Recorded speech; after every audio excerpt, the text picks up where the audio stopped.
everyone, ayan, kumusta po sa inyong lahat? And good morning po, ayan. So, medyo nabibisi po tayo ngayon dahil lagi po kami may gig. Siyempre, Christmas party po, halos lahat po ngayon ay Christmas party, kaya talagang lagi po kaming may gig ngayon. So, ayan na nga guys, so bago tayo matapos, ayan, so magluluto po tayo nitong ating napakasarap na breakfast, itong ating longganisa, and meron din tayong sunny side up egg.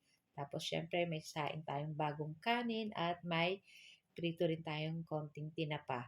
So, yan na nga guys. So, ayan yung ating longganisa. Lulutuin lang natin iyan sa tubig. Tutusok-tusukin natin at hintay natin maubos yung tubig. And then, biniak or biniyak ko lang yan sa gitna. Kasi gusto ko guys, yung lutong-luto hanggang loob. Tapos, talagang gusto ko yung nagbabrown yung gilid niya, yung tawag niyan, yung kabilaanan gusto ko nagbabrown. Masarap po yung medyo tosta-tosta. Ayan. Hindi naman siya guys sunog. Tamang-tama lang yung ganitong pagkaluto. Naku, napakasarap po niyan. Ayan. At lulutuin lang po natin iyan.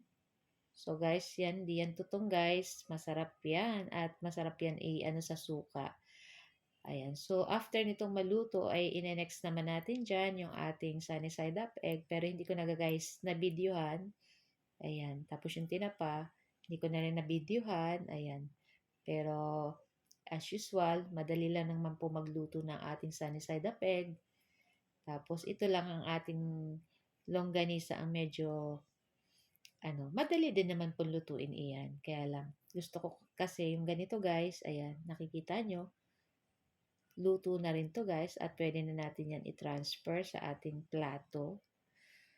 At kung makikita nyo, kala nyo tutong. Pero, hindi naman po tutong. Patutong pala.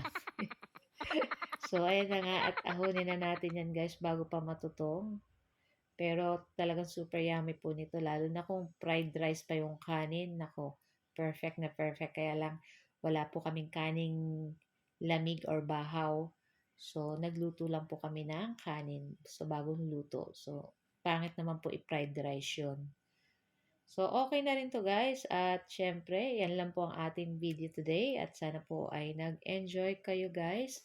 At kung bago pa lang po kayo sa aming page, huwag niyo po sanang kalimutan mag-like at mag-follow para palagi po kayong updated sa aming mga bagong video na i-upload. At huwag niyo na rin po sanang kalimutan mag-like at pa-share po ng ating video. Ayan. So guys, tara na at samahan niyo po kami kumain itong ating breakfast na napakasarap. Ayan, umuusok-usok pa yung ating kanin. So, yung ating tinapa, 3 piraso. Ay, 2 lang. Tapos may tuyo. Syempre, yung ating longganisang sobrang sarap. And yung ating sunny side up. So, ito lang po ang aming video today. Thank you for watching. Kain na na! Bye!